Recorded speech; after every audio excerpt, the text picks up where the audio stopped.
Quand t'étais gamin, tu jouais à Yu-Gi-Oh! Tu regardais le dessin animé en rentrant de l'école et t'adorais voir Yugi et Kaiba sortir des créatures toujours plus impressionnantes dans des duels dantesques. Mais un jour, t'as arrêté. T'as grandi, c'est normal, tu t'es dit que c'était plus pour toi, mais Yu-Gi-Oh! N'a pas disparu. En 2 décennies, c'est devenu gigantesque. Plus de 13 000 cartes différentes de toutes les couleurs et des tournois dans le monde entier qui rassemblent des centaines de milliers de personnes. Comment revenir là-dedans? Comment replonger dans ce jeu aussi incroyable que complexe qu'est Yu-Gi-Oh! Pour les règles, je te renvoie vers cette vidéo, mais connaître les cartes, c'est pas suffisant. Il te faut aussi un deck. Et c'est pour ça que je suis là. Moi, c'est Teromic et aujourd'hui, on parle de 5 stratégies pour bien reprendre Yu-Gi-Oh! Des decks simples à prendre en main pour te redonner le goût du jeu et t'aider à t'en sortir dans tes premiers tournois. Attendez, d'abord les amis, il faut que je vous parle de Ben Brode. Il y a 20 ans, il développait déjà les cartes World of Warcraft avant de poser les bases de Hearthstone. Niveau design, il n'y a pas plus fort que lui. Les idées qu'il a introduites ont bouleversé ce qu'on croyait possible dans un TCG. C'est pour ça que j'étais super excité quand après qu'il ait lancé son propre studio indépendant, il a annoncé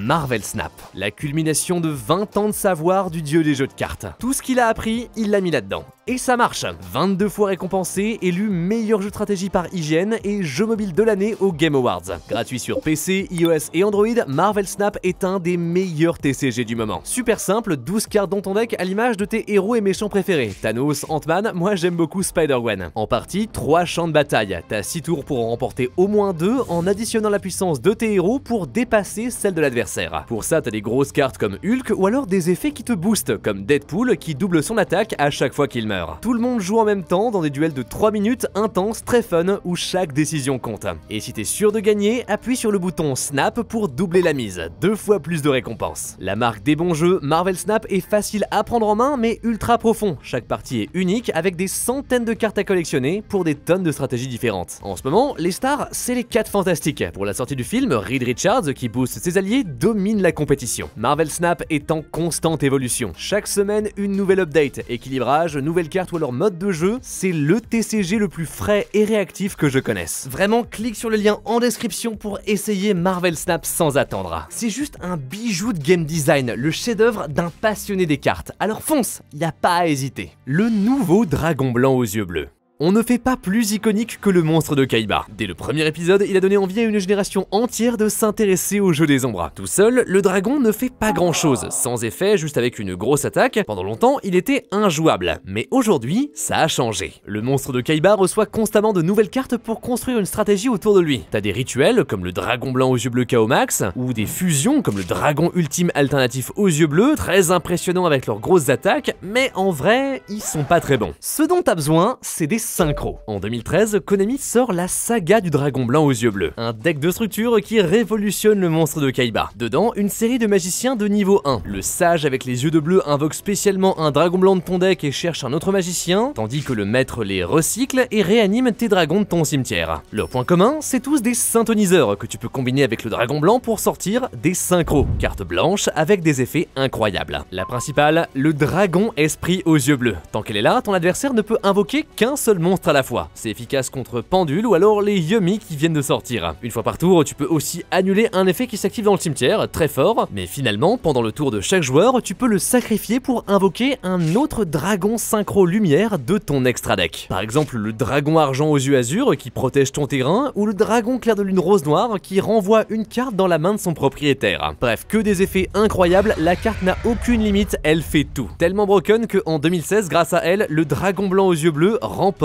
les championnats du monde. Sauf que c'était il y a bientôt 10 ans, et pour rester méta, juste dragon esprit, ça suffit plus. Déjà, on lui donne le dragon tyran aux yeux bleus. 3400 peut attaquer tous les monstres de l'adversaire et n'est pas affecté par les effets des pièges. Des pièges comme véritable lumière. Tant qu'elle est là, elle protège tes dragons blancs des effets qui les ciblent. Surtout, une fois par tour, tu peux soit sortir gratuitement un dragon blanc de ta main ou de ton cimetière, soit poser une magie ou piège qui le mentionne directement de ton deck. Là, t'as le choix, par exemple Bingo Machine Go ou alors Fusion Ultime qui invoque facilement le dragon tyran. Une base intéressante qui prend forme début 2025 avec le deuxième deck de structure Dragon Blanc aux yeux bleus. Une révolution pour la stratégie. On reprend tout ce qui faisait son identité et on l'upgrade. Déjà, dans la série des magiciens de niveau 1, Demoiselle Blanche. Tu peux l'envoyer de ta main au cimetière pour activer une véritable lumière directement de ton deck. Comme ça, même si c'est une piège, tu peux utiliser son effet dès le premier tour. Encore mieux, lorsque tu invoques un dragon blanc alors que la demoiselle est au cimetière, elle elle revient sur le terrain. À côté, Neo Kaiser Hippocampe envoie un dragon blanc de ton deck au cimetière, tandis que Esprit avec les yeux de bleu le réanime. Des monstres solides, mais c'est pas tout. Tu peux les chercher grâce à Vœu pour les yeux de bleu. Défausse une carte, ajoute à ta main un Centoniseur de niveau 1 et une magie ou piège qui mentionne le dragon blanc, comme par exemple Hurlement, qui l'invoque spécialement du deck, ou la Majesté, une piège qui détruit autant de cartes de ton adversaire que tu as de dragon blanc dans ta main, terrain ou cimetière. Pour résumer, ces nouvelles cartes te donnent un accès rapide et systématique au dragon blanc aux yeux bleus. Dès le premier tour, t'as plein de manières de le mettre sur le terrain avec un Centoniseur puis invoquer tes synchros. La dernière chose qui te manque, c'est de la force brute. C'est là qu'arrive le dragon ultime Esprit aux yeux bleus. 3500-4000 de niveau 12, mais que tu peux invoquer facilement grâce au dragon esprit normal. Une fois par tour, lorsque ton adversaire active un effet sur le terrain, tu peux l'annuler et gagner 1000 points d'attaque. Bloque ton adversaire, booste ton monstre et frappe très fort. C'est efficace. En fait, ce que j'aime avec les yeux bleus, c'est leur polyvalence. T'as plein de dragons synchro lumière que tu peux invoquer avec l'esprit. On voit beaucoup de gens jouer le dragon cramoisi, qui permet d'invoquer de gigantesques monstres comme Cifre Poussière d'étoile ou alors Blazar Cosmique. Dès le deuxième tour, tu te retrouves avec un mur de synchro qui écrase ton adversaire. Plus la partie s'éternise et plus Véritable Lumière ramène des dragons en boucle. T'accumules tellement de cartes, ça devient presque impossible de perdre. On le voit ainsi régulièrement en tournoi jusqu'au top 64 du championnat de France. Mélangé surtout au Primite, des cartes qui aident les monstres normaux comme le dragon blanc aux yeux bleus. Alors ça c'est la version préférée des pros, mais si t'as pas envie de claquer tout ton argent, tu peux les remplacer par les Buster Blader ou alors les invoquer. Aleister est un magicien qui utilise tes monstres lumière pour faire de grosses fusions. C'est très efficace. Mais même pur, sans rien, dragon blanc aux yeux bleus reste solide. Genre 3 decks de structure mis ensemble, ça te permet déjà de survivre au tournoi de ta boutique. Tu peux aussi l'upgrader avec des cartes à droite et à gauche comme Dragon Orage Lumineux qui détruit des magies et pièges adverses, ou alors Ancien Dragon de la vie féerique qui pioche une carte lorsqu'il touche le terrain. En description tu trouveras un lien vers une version assez solide du deck, je l'ai faite pour toutes les autres stratégies de cette vidéo. En conclusion, en plus d'être un monstre iconique de l'animé, le dragon blanc aux yeux bleus est devenu un deck solide, unique en son genre et satisfaisant à jouer. Bref, je te le recommande chaudement. Live Jumelle. On peut faire des cartes sur tout, des poupées maudites, des bateaux sushi, des statues et même des VTubers. Live Jumelle, Kiskill et Lila sont deux sœurs, I guess. Streameuses de jour, adorables, quand tu les invoques, elles amènent l'autre du deck. Mais la nuit, elles révèlent leur vraie couleur et deviennent des voleuses professionnelles. Evil Jumelle, Kiskill et Lila sont des cartes liens que tu invoques en envoyant les monstres nécessaires de ton terrain au cimetière. Durant le tour de chaque joueur, chacune peut réanimer sa partenaire. Et si Kiskill arrive pendant que Lila est là, pioche une carte, et si Lila revient pendant que Kiskill est sur le terrain, détruit une carte de l'adversaire. L'idée c'est de les ramener les unes les autres en boucle, d'accumuler plein de cartes et de te débarrasser de celles des autres. Généralement tu les combines pour invoquer Sunny la perturbatrice. Lien 4, en effet rapide, elle se sacrifie pour réinvoquer Kiskill et Lila du cimetière et donc déclencher leurs deux effets en même temps. Surtout après tu peux bannir Sunny et sacrifier une de tes deux jumelles pour envoyer n'importe quelle carte de l'adversaire au cimetière. Comme ça genre toi par derrière tu ramènes la jumelle que t'as sacrifiée et tu le défonces encore plus. L'avantage d'Evil Jumelle, c'est que le combo est super simple à apprendre. N'importe quel Kiskill ou alors Lila t'amène jusqu'à Sunny, et entre mot de passe secret, Sunny la balance ou alors Sinette Minage, t'as plein de manières de les ajouter de ton deck à ta main. C'est presque impossible de brick. Et si jamais ton adversaire t'arrête dans ton combo, t'as aussi Lila Friandise ou alors Kiskill Gel qui s'invoque gratuitement de ta main comme backup. À partir de là, contrôle le terrain, utilise bien tes ressources et tout devrait bien se passer. Le seul problème c'est que le deck manque un peu de puissance. Ta seule arme c'est la destruction de Lila, et contre un deck méta, bah souvent c'est pas assez. Au début, puisque les jumelles sont de niveau 2, on les mélangeait avec les sprites, des petites créatures qui s'invoquent très facilement, excellentes pour construire un mur défensif. Mais il y a quelques mois, tout a changé. Déjà, on a eu Kiskill Transaction, lien 1, qui envoie une Lila de ton deck au cimetière, comme par exemple Lila Sucrerie. Quand tu contrôles Kiskill, tu peux la ramener sur le terrain gratuitement. Deux outils incroyables qui rendent le deck beaucoup plus flexible et qui permet de l'intégrer au démon forgeron. Une série de cartes qui jouent autour des démons lumière, comme Kiskill. Un seul d'entre eux te permet d'invoquer un DDD César Grand Roi des Vagues ou alors Désiré du démon forgeron, deux cartes très puissantes qui donnent beaucoup de mal à ton adversaire. Les démons forgerons te donnent aussi des matériels nécessaires pour invoquer d'autres liens très puissantes comme Griffon du Cauchemar qui bloque ton adversaire ou Abaoaku qui détruit ses cartes et réanime tes monstres. La synergie est parfaite au point où le deck fait régulièrement des bons résultats en tournoi. Le terrain que les jumelles et les forgerons montent ensemble est impressionnant. Une fois que tu connais tes combos, plus rien ne t'arrête, t'as toutes les armes pour défoncer la méta et en plus bah tes cartes sont belles. Clair de lune. Yu-Gi-Oh! Arc 5 est la saison avec les pendules, mais dedans, il n'y a pas que ça. L'anime explore toutes les mécaniques de jeu. T'as le monde des synchros, le monde des Xyz et le monde des fusions. C'est dans ce dernier qu'on rencontre Selina et ses clairs de lune. Bête guerrier orné de masques vénitiens avec un seul but, frapper super fort. Lion danseur clair de lune à 3500. Il est indestructible et inciblable, il attaque 2 fois par battle phase et s'il combat, il détruit tous les monstres invoqués spécialement de ton adversaire. Lorsqu'il sort en 2016, on n'avait jamais vu ça. Bonne chance pour t'en débarrasser, surtout que c'est un one-shot presque garanti. Le seul problème, c'est l'amener sur le terrain. Il te faut 2 clairs de lune et précisément Panthère danseuse clair de lune, une autre fusion. Alors ça a l'air beaucoup, mais heureusement, t'as des manières de tricher. Par exemple, Poussin Kaleido envoie n'importe quel clair de lune depuis ton deck ou ton extra deck au cimetière. Comme ça, envoie la panthère, puis utilise l'effet pendule de loup clair de lune pour invoquer une fusion en bannissant les monstres requis depuis ton cimetière. L'entièreté de ton deck sert à sortir des gros monstres. Parfum clair de lune cherche les cartes dont t'as besoin, Danse Sérénade les invoque de ton deck, tandis que Mouton Noir t'amène une polymérisation à ta main. En un seul tour, t'invoques 1 voire 2 lions danseurs pour faire une tonne de dégâts et terminer la partie sur le champ. Alors sur le papier, c'est cool. Malheureusement, en tournoi, ça a un peu de mal. Un adversaire expérimenté va te voir venir et va trouver des manières de se protéger. C'est un peu dur. Historiquement, on connaît surtout Clair de Lune à cause de Tigre. Son effet pendule te permet de réanimer un Clair de Lune du cimetière. Le truc, c'est que c'est un soft once per turn. Si tu le renvoies dans ta main, par exemple avec Marthe Jaune, tu peux le réactiver et utiliser son effet une deuxième fois. Ça faisait de lui une excellente manière d'invoquer plein de monstres en un seul tour. On l'a vu dominer la compétition jusqu'à ce qu'il se fasse interdire pendant plusieurs années. Tout le monde pensait que c'était fini pour le deck, mais non. Il y a quelques mois, les monstres de Selina ont fait peau neuve.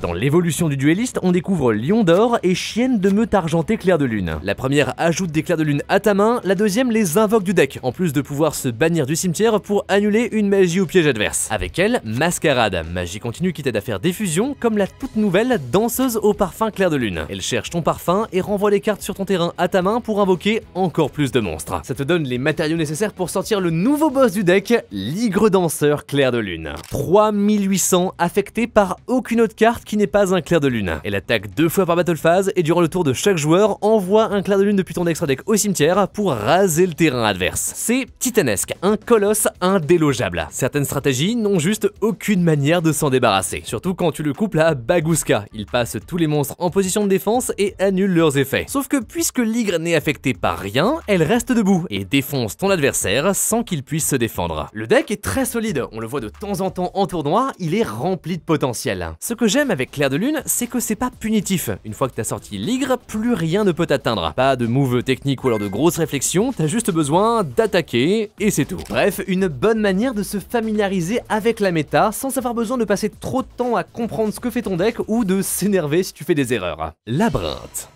Bon, depuis tout à l'heure, on parle des monstres et des magies, mais les pièges, qu'est-ce qu'elles deviennent? C'est censé être le 3e tiers de Yu-Gi-Oh! Les cartes comme force de miroir que tu retournes pour prendre ton adversaire par surprise. Pourtant, aujourd'hui, on dirait qu'elles ont disparu. Le problème, c'est que elles sont trop lentes. Poser une carte et attendre un tour dans le Yu-Gi-Oh! Moderne, c'est de la folie. Ton adversaire a déjà eu le temps de te tuer 3 fois. Les joueurs préfèrent les end-traps, comme Floraison de Cendre ou alors Nibiru. Comme des pièges, mais que tu peux activer de ta main, c'est plus rapide. Bien sûr, on voit toujours quelques pièges apparaître de temps en temps en compétition, mais ça fait longtemps qu'on n'a plus vu un deck centré autour d'elle. Enfin... sauf un. Sorti en 2022 dans les maîtres tactiques, Labyrinthe est une révolution pour les cartes mauves. Tout tourne autour d'elle, adorable Labyrinthe du château d'argent, une démone régulièrement attaquée par un chevalier. Pour le surprendre, elle lui concocte des embuscades grâce à ses serviteurs. Par exemple, durant le tour de chaque joueur, Chemini et Chandralier se défaussent de ta main avec une autre carte pour poser un piège Labyrinthe directement de ton deck. Ça veut dire que si tu joues en deuxième, tu peux les poser pendant le tour adverse et puis les activer pendant ton tour. C'est là toute l'originalité de la stratégie.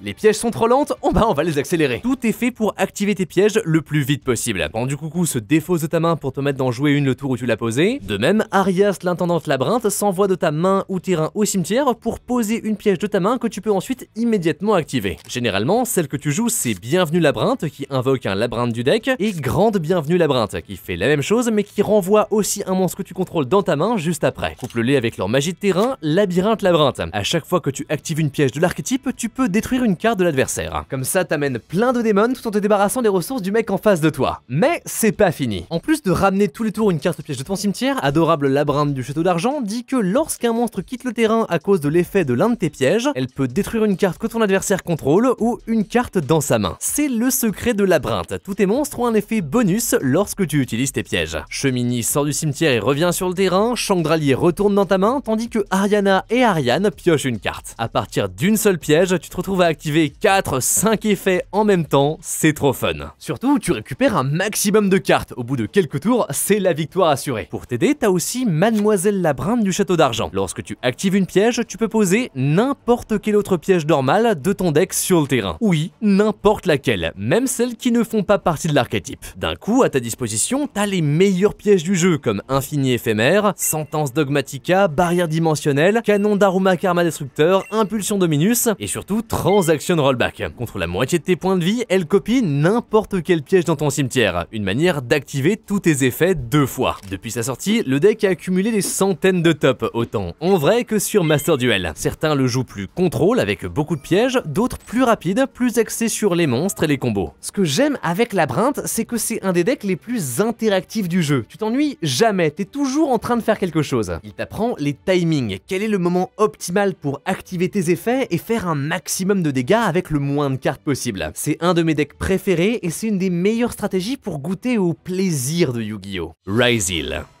Le meilleur niveau qu'un monstre peut avoir, c'est 4. Déjà parce que comme ça tu peux l'invoquer sans sacrifice, mais surtout parce que tu peux en superposer 2 pour en faire une Xyz. Les cartes noires, star de Yu-Gi-Oh! Zexal. Sur les 582 qu'on connaît aujourd'hui, 201 sont de rang 4. C'est donc le niveau avec le plus de choix. Entre Dragon de la Tornade qui détruit une magie ou piège sur le terrain, Castel qui renvoie une carte dans le deck, Résident des Abysses qui bloque le cimetière adverse, les Xyz4 ont parmi les meilleurs atouts de toute l'histoire du jeu. On a même des stratégies entières comme Sattel Chevalier ou alors Exauceur dont le but principal est d'en sortir le plus possible. Mais fin 2024, on a eu le deck qui a poussé le concept jusqu'au bout, Ryzeal. Sorti dans Croisée Infernale, inspiré des mécanismes de combustion, on fait vraiment des decks sur tout, ses Lumière Pyro et Feu Tonnerre sont des usines à Xyz. Int invoque un autre Ryzeal du deck, Épée et Hex les ajoute à ta main, tandis que Nœud les réanime du cimetière. À côté, tous ont aussi des manières de s'invoquer spécialement par eux-mêmes. Int en te débarrassant d'une autre carte, Hex en envoyant un Xyz de ton extra deck au cimetière, Étoile en détachant un matériel du Xyz, et Épée et Nœud juste en ayant un membre de l'archétype sur le terrain ou alors au cimetière. Donc bon, oui, gratuitement. Résultat, tu peux spam les niveaux 4 et les assembler en une armée de Xyz. Par exemple, t'as Propulseur du haut qui cherche 2 cartes de l'archétype, ou Détonateur Ryzeal. Boss du deck, déjà il protège tes Xyz, mais surtout, lorsque ton adversaire active un effet, tu peux détacher un matériel, détruire une carte qu'il contrôle. C'est pas une fois par tour, c'est pas une fois par chaîne. Puisque son autre effet dit que quand il arrive, il prend une garde du cimetière et qu'il se l'attache comme matériel, un détonateur, c'est minimum 3 destructions. Une folie, il peut te faire gagner la partie à lui tout seul. Pour t'aider, t'as Croisement Ryzeal, leur magie de terrain. En plus de recycler tes ressources, une fois par tour, lorsque ton adversaire active un effet de monstre, tu peux détacher un matériel d'une Xyz pour l'annuler. Une protection supplémentaire qui rend détonateur encore plus dur à vaincre. À côté, accompagne-le d'autres Xyz de rang 4 très puissantes comme Traptrix Rafflesia ou Roboros Colonie du Mal ou alors Bagouska, et ton terrain fait peur. Surtout, entre Feu de Joie ou alors Septem Tachyon qui filtre ton deck, t'as toujours au moins un Ryzeal en main pour démarrer tes combos. C'est impossible de brick. Puisque chaque Ryzeal est à la fois un starter